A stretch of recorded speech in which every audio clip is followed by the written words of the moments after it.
മാസപ്പടി അവയവ കച്ചവടം തുടങ്ങിയ സുപ്രധാനമായ കേസുകളുടെ അന്വേഷണ പുരോഗതി വിലയിരുത്താൻ ഇഡി ദക്ഷിണ മേഖലാ മേധാവിയുടെ നേതൃത്വത്തിൽ കൊച്ചി ഓഫീസിൽ നിർണായകമായ യോഗം ചേരും. മാസപ്പടി കേസിലെ തുടർ നടപടികൾ ചർച്ചയാകും. കൂടാതെ അവയവ കച്ചവട കേസിൽ സ്വകാര്യ ആശുപത്രികളുടെ പങ്ക് സംബന്ധിച്ച് ശേഖരിച്ച തെളിവുകളും വിലയിരുത്തും. വിവരങ്ങളുമായി ജിജീഷ് കരുണാകരനാണ് കൊച്ചിയിൽ നിന്ന് ചേരുന്നത്. ജിജീഷ്, വളരെ സുപ്രധാനമായ യോഗമാണ് ഇഡി ചേരാൻ പോകുന്നത്. എപ്പോഴാണ് യോഗം? ഒപ്പം തന്നെ മാസപ്പടി കേസുണ്ട്, അവയവ കടത്ത് കേസുണ്ട്, അങ്ങനെ നിർണായകമായ പല കേസുകളുടെയും അന്വേഷണം ഇഡി നടത്തിക്കൊണ്ടിരിക്കുന്നു. അന്വേഷണ പുരോഗതി വിലയിരുത്തേണ്ടതായിട്ടുണ്ട്, തുടർ നടപടികൾ ചർച്ച ചെയ്യേണ്ടതായിട്ടുണ്ട്. എങ്ങനെയാണ്, എപ്പോഴാണ് യോഗം? ഒപ്പം തന്നെ യോഗാജണ്ടകൾ കൂടി.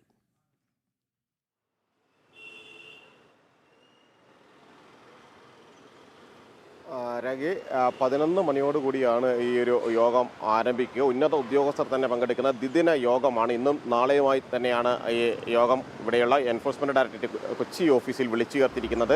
നേരത്തെ നമ്മൾ പറഞ്ഞതുപോലെ തന്നെ 2 പ്രധാനപ്പെട്ട കേസുകളുടെ അന്വേഷണം എൻഫോഴ്സ്മെന്റ് ഡയറക്ടറേറ്റ് നടത്തുന്ന ഘട്ടത്തിൽ ആ കേസുകളുടെ എല്ലാം അതിലൊന്ന് മാസപ്പടിയാണ്.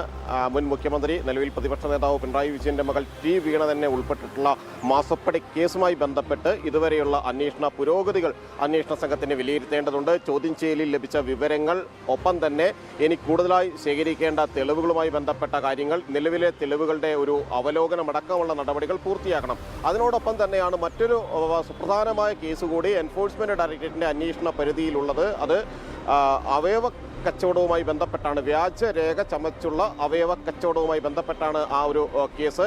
അതിൽ നിർണായകമായ തെളിവുകൾ പലതും അന്വേഷണ സംഘം ശേഖരിച്ചിട്ടുണ്ട്. നമ്മൾ തന്നെ ഇന്ന് പുറത്തുവിട്ട രേഖകൾ ഈ ഒരു അവയവ കച്ചവടത്തിലെ കേസിലെ പ്രധാനപ്പെട്ട കണ്ണികളായിട്ടുള്ള ഒരു സ്ഥാപനവുമായി ലേക്ഷോർ എന്ന ആശുപത്രി നടത്തിയിട്ടുള്ള ഇടപാടുകളുടെ കരാറുകളുടെ എല്ലാം തന്നെയുള്ള വിവരങ്ങൾ, അത്തരം കാര്യങ്ങളെല്ലാം തന്നെ ശേഖരിച്ച പശ്ചാത്തലത്തിൽ അതുമായി ബന്ധപ്പെട്ട് വിശദമായി തന്നെയുള്ള നടപടികളിലേക്ക്, അല്ലെങ്കിൽ ആ ഒരു തെളിവുകൾ അന്വേഷണ സംഘം വിശകലനം ചെയ്യും. അങ്ങനെ മാസപ്പടി കേസിലെയും അവയവ കച്ചവട കേസിലെയും തെളിവുകൾ വിശകലനം ചെയ്തും ഇനിയുള്ള ചോദ്യം ചെയ്യൽ നടപടിയുടെ ഘട്ടങ്ങൾ ആലോചിക്കാനും എല്ലാം തന്നെയാണ് ഈ ഒരു അവലോകന യോഗം ചേരുന്നത്. സാധാരണ നിലയിൽ 3 മാസത്തിലൊരിക്കൽ ഇത്തരത്തിൽ എൻഫോഴ്സ്മെന്റ് ഡയറക്ടറേറ്റ് യോഗങ്ങൾ ചേരാറുണ്ട്, അവലോകന യോഗങ്ങൾ ചേരാറുണ്ട്. ഇവിടെ ഏറ്റവും പ്രധാനമെന്ന് പറയുന്നത് നിർണായകമായ നിരവധി കേസുകളുടെ വിശകലനം കൂടി എൻഫോഴ്സ്മെന്റ് ഡയറക്ടറേറ്റ് ഈ ഒരു ഘട്ടത്തിൽ നടത്തുന്നു എന്നതാണ്. അത് മാസപ്പടി കേസും ഒപ്പം തന്നെ അവയവ കച്ചവടത്തിനായി വ്യാജരേഖ ചമച്ച കേസും അന്വേഷണ സംഘത്തിന് മുന്നിലുണ്ട്.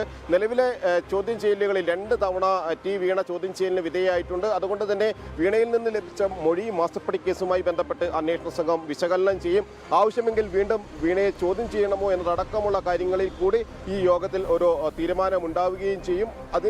അതോടൊപ്പം തന്നെയാണ് മാസപ്പടി കേസിൽ ഇനിയുള്ള ഘട്ടങ്ങൾ എങ്ങനെയായിരിക്കണം, കൂടുതൽ സ്വകാര്യ ആശുപത്രികളിൽ കേന്ദ്രീകരിച്ച് നടന്നിട്ടുള്ള റെയ്ഡുകളിൽ പിടിച്ചെടുത്ത തെളിവുകൾ, അതിൻ്റെ ഒരു വിശകലനം. അതിനുശേഷം ഇനി ചോദ്യം ചെയ്യേണ്ട ആളുകളുടെ പട്ടിക തയ്യാറാക്കി തുടർ നടപടികളിലേക്ക് കടക്കേണ്ടതുണ്ട്. പ്രധാനമായും ഡോക്ടർമാർ ഉൾപ്പെടെയുള്ള ആളുകളും മാനേജ്മെന്റ് പ്രതിനിധികളുമാണ് ഇനി ചോദ്യം ചെയ്യലിന് വിധേയരാകാനുള്ളത്. അത്തരമുള്ള കാര്യങ്ങൾ തന്നെയായിരിക്കും ഈ യോഗത്തിൽ പ്രധാനമായും ചർച്ചയാവുക. ശരി ജിജീഷ്, സുപ്രധാനമായ നിർണായകമായ ഇഡി ഉദ്യോഗസ്ഥരുടെ യോഗമാണ് 11 മണിയോടുകൂടി നടക്കുക.